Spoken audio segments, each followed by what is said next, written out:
Video शुरू करने से पहले हमारे चैनल को लाजिम सब्सक्राइब करें और इस नावल के अगले एपिसोड देखने के लिए ज़्यादा से ज़्यादा चैनल को सब्सक्राइब करें। तो हम तकरीबन 11:30 बजे जेहलम होंगे और घर तकरीबन 12 बजे होंगे। कल तकरीबन 5 घंटे लग जाते हैं। मुझे बाथरूम की हाजत हुई।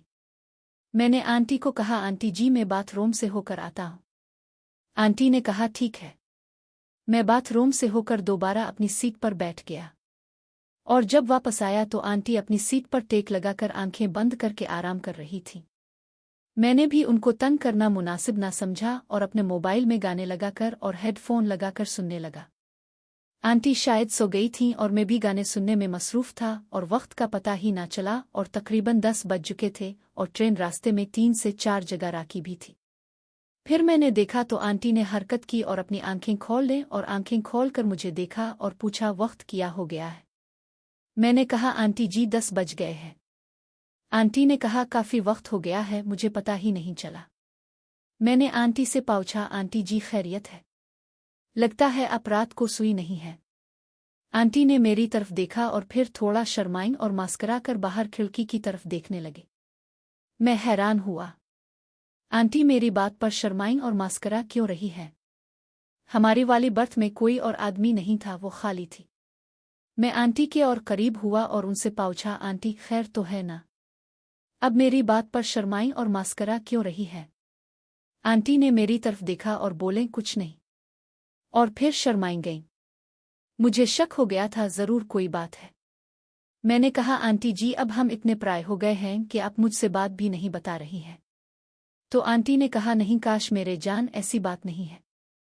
असल में मैं रात को ठीक तरह से सो नहीं सकी। मुझे नींद भी 2 बजे के बाद आई और सुबह 5 बजे अलिफाटे गई और तैयारी करने लगी। मैंने कहा, आंटी जी इसमें शर्माने की क्या बात है? ये तो आम सी बात है। तो आंटी ने कहा, असल में काश रात को मैं 12 बजे तक अपना और छुट्टी का बैग तैयार करके अपने कमरे में लेट गई थी। लेकिन फिर वही हुआ जिसका डर था। नईम भाई मेरे कमरे में आ गए और मुझे तंग करने लाम। मैंने आंटी को कहा, आंटी जी अगले प्रोग्राम किया है? अपने आंटी आसमा से बात कर ली है ना? आंटी ने कहा, प्रोग्राम पक्का है। मैंने कल साइमा को कॉल करने से पहले अपनी बाजी को कॉल की थी। पूरे 2 घंटे उनसे बात हुई है। उनको मैंने पूरी कहानी अपनी, तुम्हारी और साइमा की सुना दी है और उनको तुम्हारे लिए एतमाद में लेने की पूरी कोशिश की है। तुम फिक्र न करो, काम हो जाएगा। मैं आंटी की बात सुनकर हैरान हो गया कि हम जेहलम पहुंचने वाले हैं और अभी तक आंटी ने अपनी बाजी को मुकम्मल तैयार नहीं किया है। मैंने कहा, आंटी जी आपका क्या मतलब है? अभी तक अपने उनके साथ पकुआ कोई प्रोग्राम नहीं बनाया है। आंटी ने कहा, काश मेरे जानी, तुम क्यों फिक्र कर रहे हो? मैं हूं ना, जब यहां तक ले आई हूं तो तुम्हारा अगला काम भी करवा के दूंगी। तुम्हें मुझ पर भरोसा नहीं है ना? मैं आंटी की बात सुनकर खामोश हो गया और फिर थोड़ी देर बाद बोला, ठीक है आंटी जी, कोई बात नहीं, मुझे आप पर पूरा भरोसा है।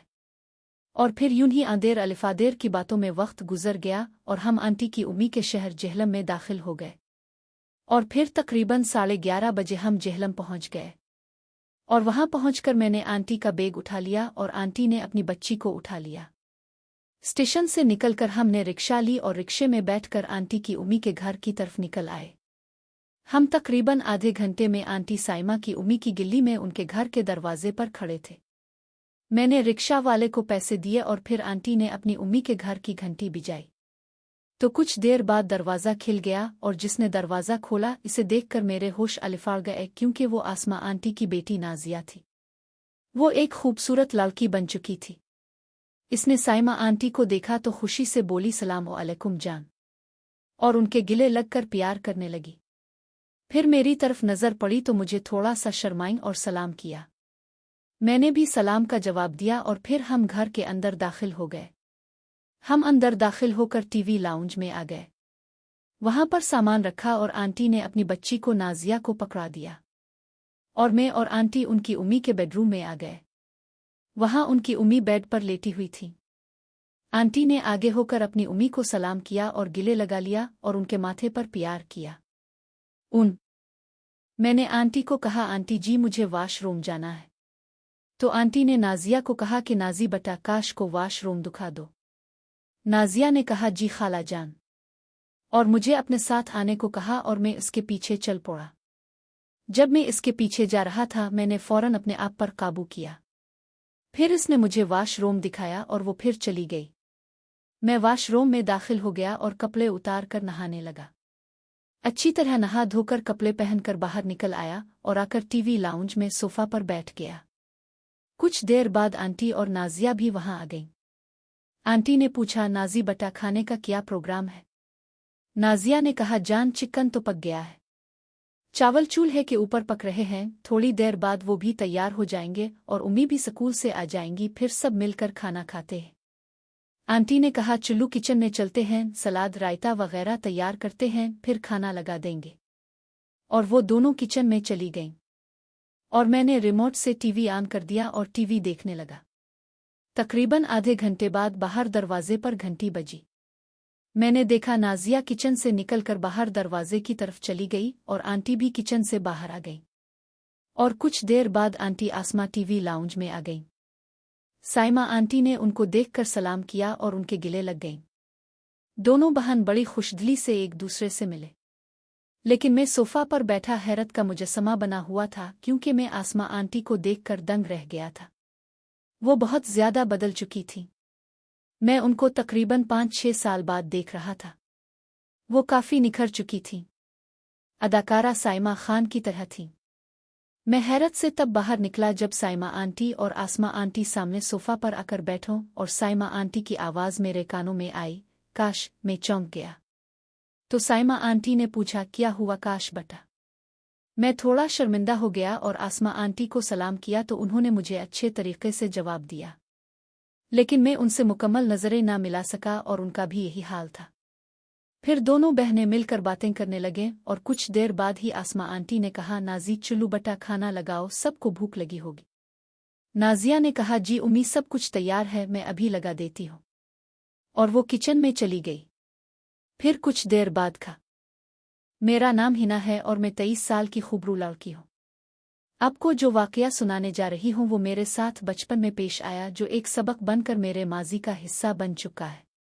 उन दिनों में 12 साल की थी और सर्दियों की छुट्टियों में कराची से सखर अपने खाला के पास चली गई थी। मेरे अबू मुझे छोड़कर वापस आ गए क्योंकि उन्हें दफ्तर जाना होता था और मेरी उम्मी को घर के काम करने होते थे। मेरी खाला के 2 बेटे थे। बड़े की उम्र 15 साल और छोटा 10 साल के करीब होगा और उनके घर में कोई भी लड़की नहीं थी। घर में 3 कमरे थे। एक में खाला और खालू रहते थे। दूसरे कमरे में उनके दोनों बेटों के साथ मेरी चारपाई होती थी, जबकि तीसरा कमरा स्टोर के तौर पर इस्तेमाल करते थे। रात को मेरी खाला मुझे अपने छोटे बेटे के साथ सुलाती थी, जबकि दूसरी चारपाई पर खाला का बड़ा बेटा सोता था। मैं अपने घर में अकेले ही सोने की आदी थी, लेकिन यहाँ पर मजबूरी में बिस्तर बांटना पड़ता था। मुझे ये सब करना अच्छा नहीं लगता था, लेकिन मजबूरी थी। मैं खामोशी से खाला का कहना मानती रही। खैर है, बच्चे ही तो हैं। मुझे देर तक नींद नहीं आती थी। छोटा भाई तो लेटते ही सो जाता, जबकि दूसरा जो बड़ा भाई था वो देर तक करवट बदलता रहता। शायद इसको देर से सोने की आदत थी। खैर 2-3 दिनों में मेरे दोनों भाइयों से अच्छी हो गई। इसके बाद हम रात तक बातें करते रहते और फिर सो जाते। वो ऐसी ही एक रात थी जब बातें करते करते दोनों भाई सो गए, लेकिन मुझे अभी तक नींद नहीं आ रही थी कि कमरे का दरवाज़ा आहिस्तगी से खुला और कोई डब्बे डब्बे पांव अंदर दाखिल हुआ। मैं जानबूझकर सुया बन गई। थोड़ी सी मुँह खोल कर देखा तो इसे पहचान लिया। वो मेरा खालू था। वो आहिस्ता आहिस्ता डब्बे डब्बे कदम चलते हुए मेरी सरहाने आकर खड़ा हुआ, जिससे मैं थोड़ी परेशान हुई कि खालू ऐसा क्यों कर रहे हैं। फिर खालू ने मेरे बालों पर हाथ फेरना शुरू कर दिया। मैं डर के मारे हल भी ना सकी और वो मजीद आगे बढ़ता गया।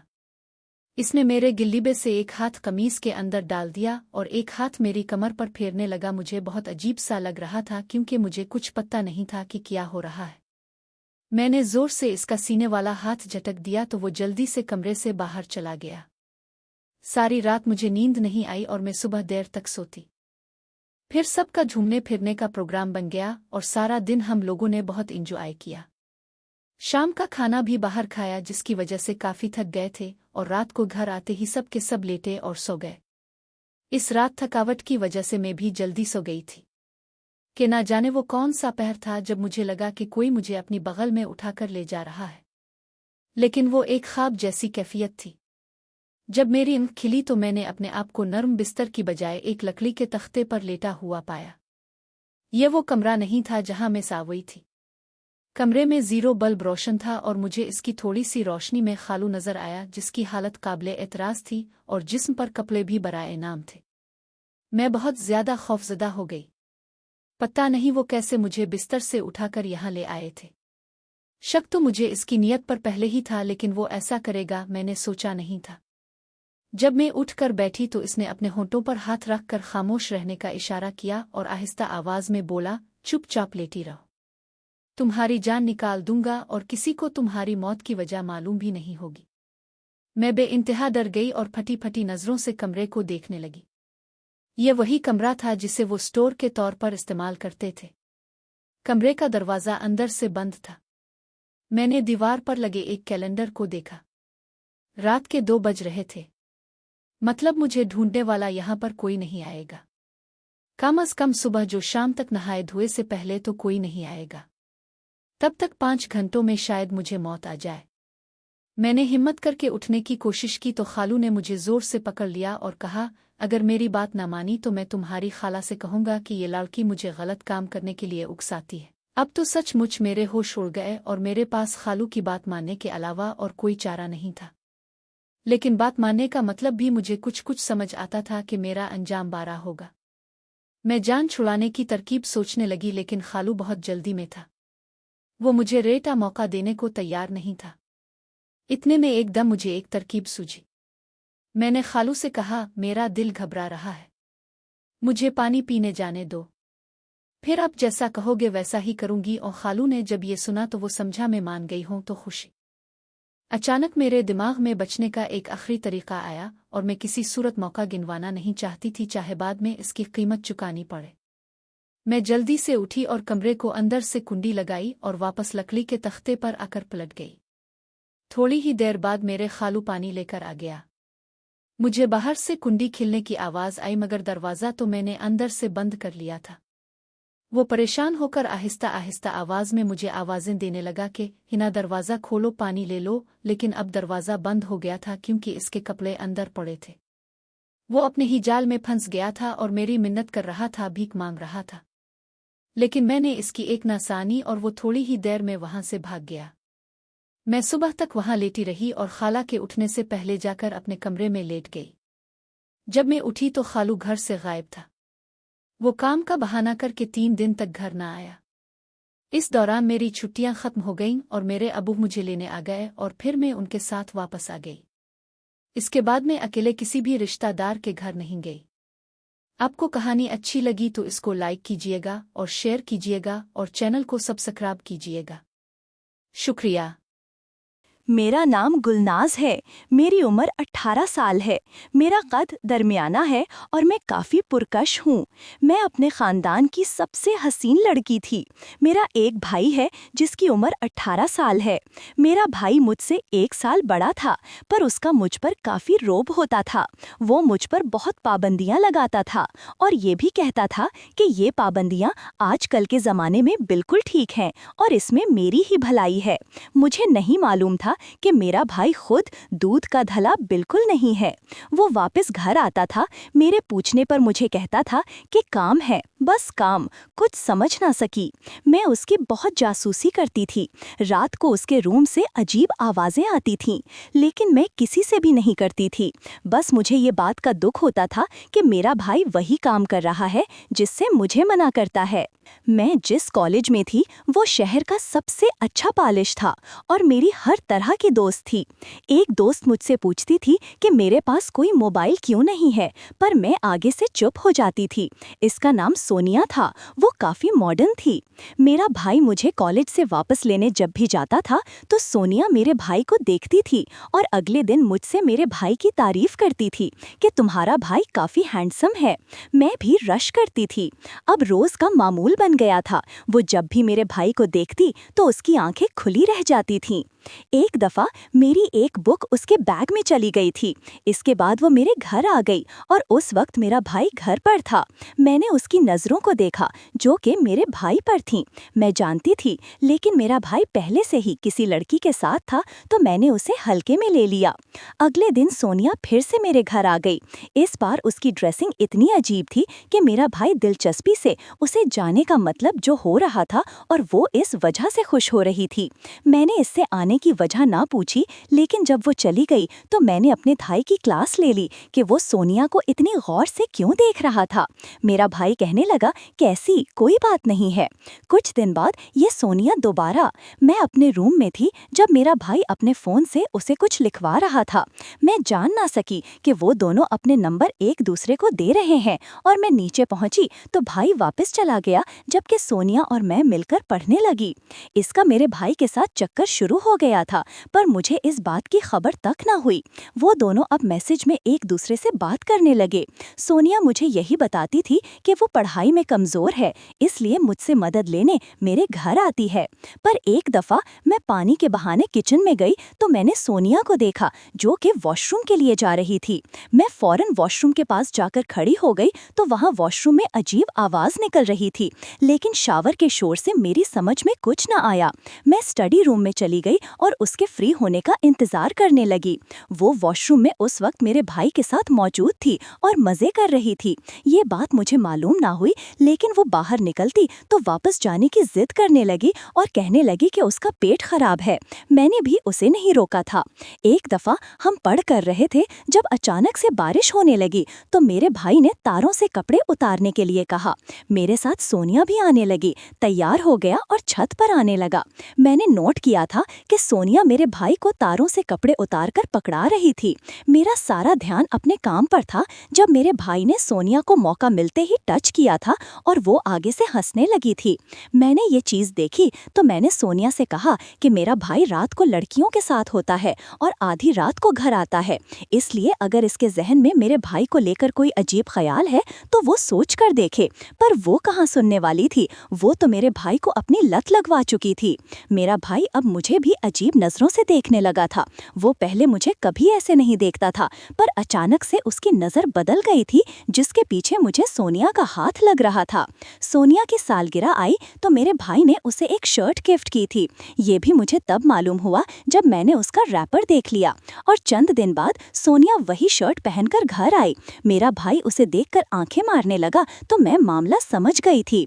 अब मेरी पूरी कोशिश होती थी कि किसी भी तरह से सोनिया को अपने भाई से दूर रखूं। मैंने सोनिया से कह दिया था कि वो मेरे घर ना आया करे, जिस पर वो रात को दिन में हुआ काम याद करती थी। तब मुझे पता चला था कि वो वॉशरूम इतना ज़्यादा क्यों जाना चाहती थी और फिर अचानक से उसका पेट क्यों खराब हो जाता था। इसलिए खराब होता था क्योंकि उसका हमारा काम तो मुकम्मल हो जाता था जिसके लिए वो आती थी। मैंने इन दोनों को रेंगते हाथों पकड़ने का प्लान बनाया और इसके लिए सोनिया को दोबारा अपने घर आने के लिए कहा, लगाकर पढ़ाई के बहाने मैं उस पर नज़र रख सकूं। और अब वो फिर से आने लगी। वो मेरे भाई का उस वक्त घर होता था। मुझे ऐसा लगने लगा था कि मेरा भाई सोनिया से बाहर मिलता है, तभी घर पर नहीं मिलता। एक दफ़ा मैंने सोनिया से कहा कि वो मेरा इंतज़ार करे, मैं नहाने जा रही हूँ। इस वक्त मेरा भाई भी घर पर था, पर जैसे ही मैं नहाकर वॉशरूम से बाहर निकली तो मेरा भाई सोनिया के साथ ताल्लुक बना रहा था। मुझे मेरे भाई पर बहुत गुस्सा आया था और इन दोनों को ऐसी हालत में देखकर शदीद सदमा हुआ था। मैंने अपने भाई से कहा कि ये क्या तरीका है मेरी दोस्त के साथ, तुम कब से ये सब कर रहे हो? पर मैं चुप रही, लेकिन अब तो हद हो गई है क्योंकि तुम्हारे अंदर कोई भी शर्मिंदगी का असर नहीं। और सोनिया भी मुझे इस हालत में देख रही थी। वो मुझसे कहने लगी कि गुलनाज, तुम समझती नहीं हो, ये चीज़ सबके लिए बहुत मज़े की होती है, तुम भी करोगी तो तुम्हें भी मज़ा आएगा। मैंने इसकी इस बकवास पर उसे धत्कार कर थप्पड़ मारा। जब मेरे भाई ने मुझे देखा और कहने लगा कि सोनिया ने मुझे नहीं कहा था, बल्कि मैं खुद मौका देखकर इसके पास आया था और मैं चाहूँ तो वो मेरे साथ भी ऐसा कर सकती है। लेकिन मैंने अपने भाई को धमकी दी कि अब ये सब कुछ मैं अपनी अम्मी को बताऊंगी। पहले तो तुम ये सब बाहर करते थे, पर आज घर पर करके तुमने हद पार कर दी है। तुमने कहा वॉशरूम की हद तक। अब सोनिया अपनी इज्जत बचाने पर लगी तो उसे रोते देखकर मैंने उसे रोका नहीं। मेरा भाई मुझे कहने लगा कि तुम भी एक दफ़ा मेरे साथ करके देखो, फिर तुम्हें भी मालूम हो जाएगा किस चीज़ में कितना सुकून सुकून है, पर मैंने उसकी एक ना सुनी और बाहर निकलने लगी जब सोनिया ने मुझे धक्का दे दिया और मैं फर्श पर जाकर गिर गई। मेरा भाई मुझे कहने लगा कि अब तो हम दोनों हैं, कोई नहीं देख रहा, एक दफा तो आजमा कर देखो। मैंने मजीद बात करने की काफी कोशिश की, पर कुछ देर बाद मुझे मजा आने लगा था। मैं अजीब सी आवाजें निकाल रही थी। सोनिया भी मुझसे कहने लगी थी कि देखा, मैंने कहा था ना कि तुम्हें भी सुकून मिलेगा, तुम भी हमारे साथ शामिल हो जाओ। मैं बहुत अजीब महसूस कर रही थी, पर ये सब मुझे सुकून भी दे रहा था, इसलिए उनकी तरह मैं भी काम करने लगी। कुछ देर बाद सोनिया ने मुझसे कहा कि अब मैं भी इस काम में शामिल हो चुकी हूँ, इसलिए किसी को भी ना बताऊं। पर मैंने इसकी बात पर अमल नहीं किया था और इससे ये भी कहा कि मेरे साथ ज्यादती हुई है। मैं अपने भाई को ऐसी लड़की के साथ कभी भी मिलने नहीं दे सकती जिसकी इतनी बुरी सोच हो। मैंने अपनी अम्मी को बता दिया था कि भाई सोनिया के साथ ये सब करते हैं, पहले छुपकर करते थे, पर एक दफा मैं नहाने के लिए गई थी जब पीछे से इन दोनों ने क्या और मैंने देख लिया। मेरी अम्मी को सोनिया पर गुस्सा आया था। मेरे भाई की उम्र अब इतनी ना थी, पर फिर भी अम्मी ने उसका रिश्ता तलाश करने का सोचा था। मैंने अम्मी को बता दिया था कि सब में सोनिया का कसूर था, इसलिए भाई को फंसाया था, लिहाजा इस बारे में वो भाई से बात ना करें। अम्मी ने मेरी बात मान ली और फिर कुछ ही दिनों में भाई का रिश्ता पक्का हो गया था। पहले उसकी पसंद की लड़की तलाश की थी जो कि काफी ज्यादा सादा थी, मेरे भाई की पसंद के मुताबिक भी नहीं थी, पर अब कोई और ऑप्शन ना था। मुझे अब भी वो दिन याद था जब सोनिया और भाई ने मेरे साथ काम किया था। मेरा दिल चाहता था कि सोनिया को बताऊं कि मैंने अभी अपनी भाभी का बंदोबस्त कर लिया है जो कि उससे भी प्यारी है, पर सोनिया का भी किसी जगह रिश्ता पक्का हो चुका था। मैंने भाई को बताया कि सोनिया ने आपको धोखा दिया है। मेरे भाई को मेरी बात पर यकीन नहीं आया था। जब मैंने उसे सोनिया की मंगनी की तस्वीर दिखाई तो वो समझने लगा कि उसे धोखा दिया गया है। अब मैंने अपने भाई को कहा कि अपनी होने वाली बीवी पर फोकस करो, इस सोनिया के चक्कर में अपनी बीवी को खो दोगे। मेरे भाई ने सोनिया को बुलाने की कोशिश की और कुछ अरसे बाद उसकी शादी हो गई थी। मैं इससे सिर्फ हल्की फुल्की बात नहीं करती थी। एक रात वो दोबारा मेरे रूम में आया तो मैं हैरान हुई जब उसने मुझसे माफी मांगने लगा कि उसने मेरे साथ सोनिया के कहने पर बहुत बुरा किया था। उसे अपनी बहन के साथ गुस्सा नहीं करना चाहिए था, पर वो बहन जैसा था, इसलिए मैं उसको माफ कर दूं। मैंने उसे माफ कर दिया और आने वाली जिंदगी के लिए उसे अपने साथ रख लिया। अब हम दोनों फिर से हंसी खुशी रहने लगे। कुछ अरसे बाद मेरे भाई ने मेरी मर्जी से मेरा रिश्ता भी पक्का कर दिया था। अब्बा के मिलने वाले एक अंकल हमारे घर आए। तब मैं मुश्किल से 8 साल की थी। मेरे वालिद ने उनको रहने के लिए घर में जगह दे दी। हालांकि हमारा घर 2 ही कमरों पर मुश्तमिल था। उस इंसान का नाम वजीर अली था, लेकिन वालिद उसको वेरू बोलते थे। उम्मी ने वेरू के बारे में पूछा तो अब्बा ने बताया कि ये मेरा बचपन का दोस्त है, इन दिनों मुश्किल में है और उसके पास रहने की जगह नहीं थी। तभी मैंने कुछ अरसे के लिए उसे अपने घर में ठहरा लिया। हमारी दोस्ती भाइयों जैसी है, तुम उसे अपना छोटा देवर समझो। उसने मुझे अपनी मुश्किल बयान की तो मैं इनकार नहीं कर सका। अम्मा ने कहा कि आपने बहुत अच्छा किया, लेकिन इसको रात में सुलाएंगे कहाँ? अब्बा कहने लगे, अरे बच्चों वाले कमरे में, ये भी पढ़कर सोए रहेगा। अभी तो सर्दियां हैं, वरना रात को छत पर सोने का इंतज़ाम कर देता। अम्मा अब्बा की बात सुनकर खामोश हो गईं। वो अब्बा से ज़्यादा बहस और तकरार नहीं करती थीं। वो दिन को एक कारपेंटर के पास काम पर चला जाता और रात को लौटकर वापस आता। वो कभी भी खाली हाथ वापस नहीं आता था। हमेशा हम बच्चों के लिए फल फूल, कभी सुबह के नाश्ते का सामान, अंडे, डबल रोटी वगैरह ले आता। वो सिर्फ नाश्ता हमारे घर से करता था, दोपहर का खाना अपने कारपेंटर दीन मोहम्मद के पास, और रात का खाना कभी बाहर खा लेता और कभी वो आ जाता तो वालिद इसरार करके उसे रात के खाने पर साथ बिठा लेते। हम सब बच्चे उसको चाचा कहते थे, क्योंकि वालिद कहते थे कि ये मुझे सगे भाइयों जैसा अजीज़ है। बुरे दिनों में वेरू ने भी हमारा साथ दिया। वालिद की तनख्वाह ज़्यादा नहीं थी, घर का गुजारा मुश्किल से हो रहा था, लेकिन वेरू के आ जाने से अब कुछ हालात बेहतर होने लगे। खर्चा ख़त्म हो जाता तो वो अपने पैसों से राशन ले आता। कभी तेल दाल चावल ख़त्म हो जाते और उसे पता चल जाता तो वो ये चीज़ें ख़रीद कर ला देता और हमसे पैसे ना लेता। वो कहता कि मैं भी इस घर में रहता हूँ, इतना तो मेरा भी हक बनता है कि इस घर की खुशहाली में अपना हिस्सा डालूं। वेरू उम्मी से कहता, अगर आप मुझे इन बच्चों का सगा चाचा समझ लें तो मेरे लिए इससे बढ़कर और खुशी की बात क्या होगी कि मैं आप लोगों के काम आ सकूं। इन बातों से मेरी माँ मुतासिर हो गई कि वेरू वाकई एक नेक दिल और एक अच्छा इंसान है। अगर हमने उसको रहने को जगह दी तो ये भी हमारे एहसान का बदला चुकाने की पूरी कोशिश करता है। असल में वेरू का किसी बात पर अपने भाई और भाभी से झगड़ा हुआ। तब वो सामान उठाकर अब्बा के पास चला आया और अब वो अपने भाई के घर जाकर रहने पर तैयार नहीं था। वीरू अपनी कमाई से आधी रकम हमारे अखराजात में मिलाने लगा। तभी मिलजुल कर अच्छी जिंदगी बसर होने लगी। माली लिहाज से हमारे वालिदैन को सहूलत हो गई। हम कुल 4 बहन भाई थे, सब मुझसे छोटे थे। ये नादानी का वक्त था। मुझे वीरू चाचा बहुत अच्छे लगते थे। वो पानी लाने को कहते या कोई काम कहते तो मैं दौड़ दौड़ कर उनका काम कर देती, क्योंकि बच्चे खाने पीने के शौकीन होते हैं और हम वीरू चाचा से बहुत खुश थे, जो हमारे लिए रोज़ बिस्किट, टॉफ़ियाँ या कुछ ऐसी चीज़ें खरीद लाते जिनको बच्चे पसंद करते हैं। माँ को इस बात पर कोई एतराज़ नहीं था, क्योंकि वो उनको अपने घर का फ़र्द मान चुकी थी। एक कमरे में हमारे वालिदैन सोते थे और दूसरे कमरे में हम सब बच्चे ज़मीन पर सो जाते थे। कमरे में एक चारपाई थी जो पहले मेरी थी, लेकिन अब वीरू चाचा को मिल गई थी। लेकिन अब तो इस आदमी को चाचा कहते हुए मुझे शर्म आती है। अपनी ज़िंदगी पर बीता हुआ ये वाक़या मैं इसलिए बता रही हूँ कि जो वालिदैन गैरों पर भरोसा कर लेते हैं वो मेरी ज़िंदगी से सबक हासिल करें। दुनिया में कोई किसी का नहीं होता। अपने गैर तो बन सकते हैं, लेकिन गैर अपने नहीं बन सकते। बच्चे दिन भर खेलकूद में थक कर रात को गहरी नींद सोते थे। हम भी फर्श पर लाइन से तलियाँ बिछाकर बराबर बराबर सो जाते थे। मैं स्कूल जाने के अलावा अम्मी के काम भी करती थी, इसलिए बहुत थक जाती थी। फिर रात को ऐसी गहरी नींद आती कि किसी बात का होश ना रहता, और वैसे भी चौथी क्लास की बच्ची को किस बात का होश होता। जब मेरे बहन भाई सो जाते तो रात को ये इंसान मुझे उठाकर अपने साथ चारपाई पर लिटा लेता। मुझे किसी बात का मतलब समझ में नहीं आता था। मैं तो नींद में डूबी होती, कभी सो जाती कभी जाग जाती। फिर वो मुझे पैसे और मीठी गोलियां और बिस्किट दे देता और मुझे कहता कि किसी को भी रात की इस बात का पता ना चले। वो ना भी कहता तब भी मैं किसी को क्या बताती, जबकि मैं खुद भी ये बात अच्छी तरह नहीं जानती थी कि मेरे साथ ये क्या हो रहा था।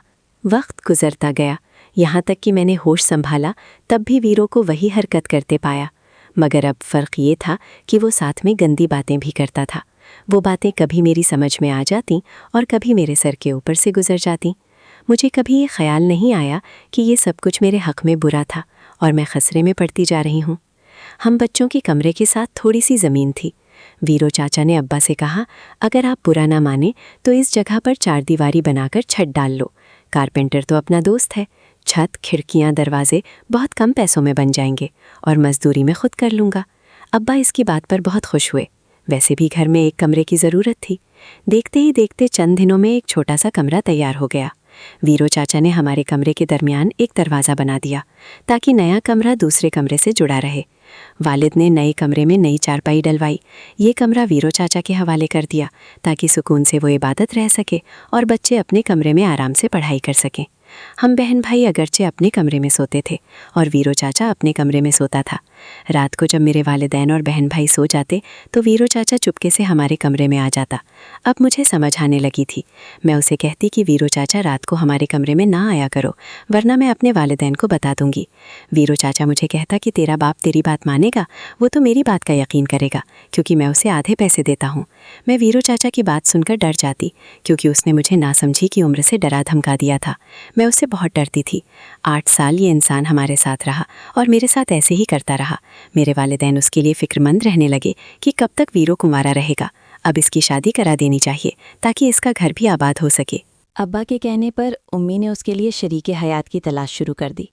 एक जान पहचान के घर में रिश्ता तलाश कर लिया और वहाँ वीरू का निकाह हो गया। शादी के बाद कुछ दिन वो अपनी बीवी में मशगूल रहा और फिर वही पुरानी रविश दोहराई जाने लगी। जब उसकी बीवी मायके जाती तो वो हमारे कमरे में आ जाता।